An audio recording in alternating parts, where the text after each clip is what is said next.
Hi, welcome to Movie Review with Deborah Cristobal. I'm your host, Deborah Cristobal, and today, coming to you from sunny Santa Barbara, California, and today I'm going to be talking about Knives Out. This was written, co-produced, and directed by Rian Johnson, and he also directed The Last Jedi. This is a mystery whodunit, and the director was inspired by Agatha Christie and also the movie Clue. And this stars Daniel Craig, Christopher Plummer, Ana de Armas, Michael Shannon, Chris Evans, Jamie Lee Curtis, Don Johnson, Toni Collette, among others. And Christopher Plummer plays a renowned mystery writer who's found dead after his 85th birthday, and everyone is a suspect. And what's fun about this film is that it's set in the modern day. It is not set as a dusty British period film, which is a lot of what you find these for this genre. And not that there's anything wrong with that, because I love Agatha Christie and I also love period pieces. But he wanted it to be modern and he wanted it to be American. So they shot it in Boston, or Massachusetts, and it was, they shot it in this real mansion, which is really cool, which is part of a park. And they also, for the set design, he pulled a lot of things. They shopped around for a lot of things.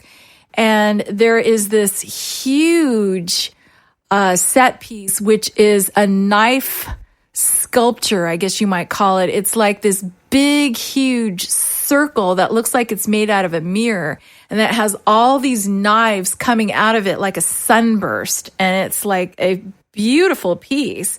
And then you look at it, it's made out of knives, so it's pretty amazing. But I loved the house because it looked slightly Gothic, slightly Victorian, but the inside of it, especially Christopher Plummer's, like his upstairs office, that you might say, it really looked kind of steampunkish, kind of like Jules Verne. And I love that. I love a good set, and that was really, really fun to see. And so Christopher Plummer is this writer. Everybody in his family is dependent on him because he's so fabulously rich that all his family members, they live off of him. And for instance, his daughter, played by Jamie Lee Curtis, is a supposedly self-made real estate tycoon, but she's self-made because she borrowed something like $1 million or something of her father's money to start this company. And she's in the film, she's married to Don Johnson, and it seems like a really odd match. It is sort of an odd match, but Don Johnson is hilarious as this smarmy Don Juan kind of a husband. And then they have a son played by Chris Evans of the Marvel fame. And he's kind of a smart alecky kind of, air type, perfectly plays it. And then, Ana de Armas plays the nurse, and she is, from South America somewhere, but they can't remember exactly where. And, it's really funny. And then Michael Shannon, who I absolutely love, he plays the son who is the publisher of his father's books. And you say you're a publisher, that sounds pretty impressive, but he's basically publishing his father's books. So it's kind of another job that's just handed to him. And Michael Shannon is so amazing because normally when you see him, like when he was doing The Current War with Benedict Cumberbatch, or The Shape of Water, or 99 Homes, he takes full advantage of his physical height and his commanding presence and clean-shaven, good looks. And in this film, he's kind of this insecure, almost slightly hippie-ish kind of guy. He's got this straggly beard, and he's dressed what looks like corduroy or some kind of rumpled. He's not all the way rumpled, but he kind of shrinks and he doesn't stand up straight. And it's amazing what body language, when you make physical adjustments with yourself, how that affects your character.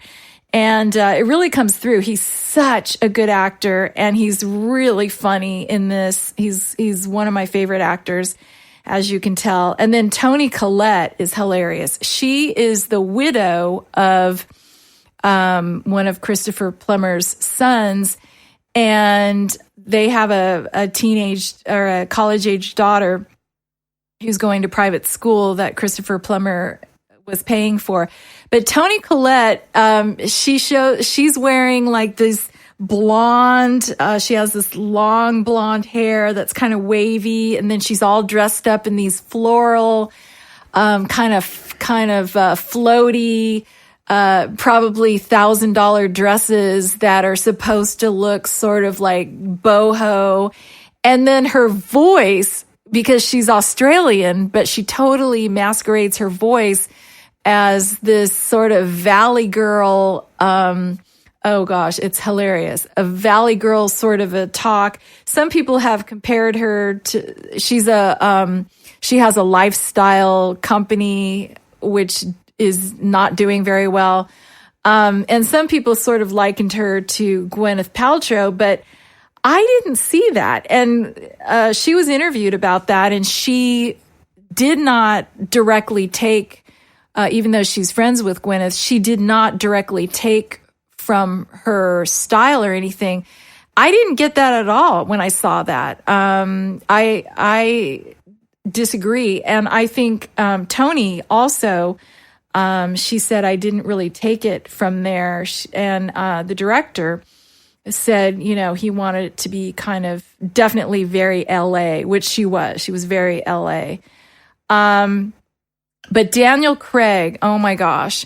Daniel Craig is so funny. He's playing this detective who, and he's got this really thick Southern accent that is just like a plantation owner. It's the same exact accent. If you can picture somebody with a mint julep in his hand and a white suit and the hat and the cigarette and the whole bit.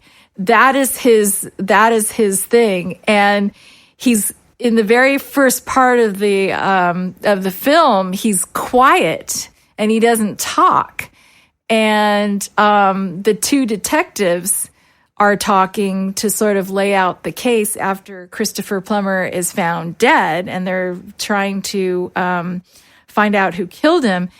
And so he's just sitting there in the background letting the detectives do the talking, and then he chimes in on the piano and just starts playing a single note, and it's just so funny and so weird. And then he starts talking with this really thick accent, and I could not tell whether he was like really trying to act dumb or what he was doing. I couldn't tell if he was mocking everybody. It took me a while to figure out what exactly was happening. But that definitely, that was his character, and he was serious. That character is a serious person as to what he's doing, investigating the crime. And Anna de Armas is playing the nurse who was the last person seen with Christopher Plummer.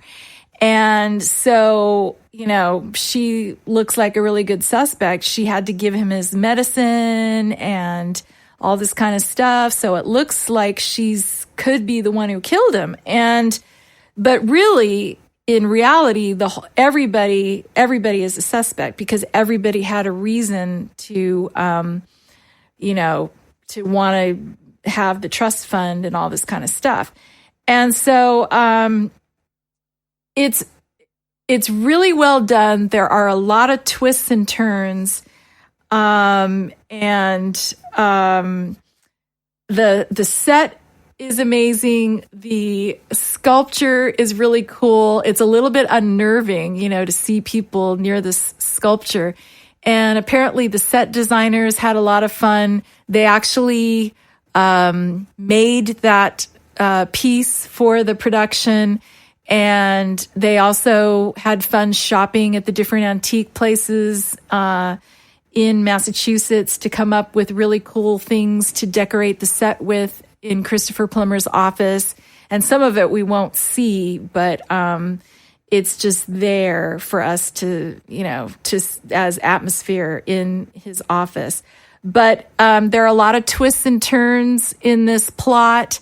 And some of them seem kind of complicated, but he does a really good job of showing us, showing the audience what's happening and keeping us abreast.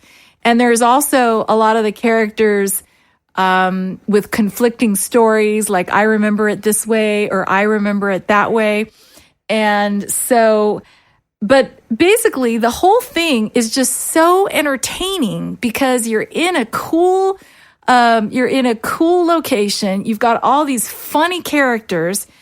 And even though they could be caricatures, they're not. They're played as real people. And I think they did a great job with it. And I thoroughly enjoyed it. It would be something that would be almost fun to see again, to look at some of the details now that, I heard about some of the dioramas that are in Christopher Plummer's study. They actually made up little book jackets for all the books that he had written in the several years preceding the film.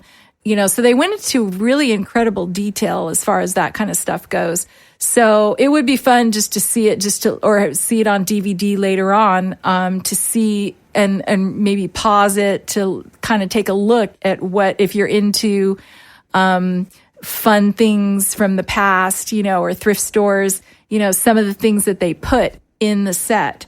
So anyway, I would really, if you love a whodunit and you love these actors, I would definitely recommend this movie. It was really fun. And Ana de Armas looked so beautiful at the Golden Globes. And you can hear about what my fashion panel thought about it in my other podcast, Fashion Review, which is on the same channel.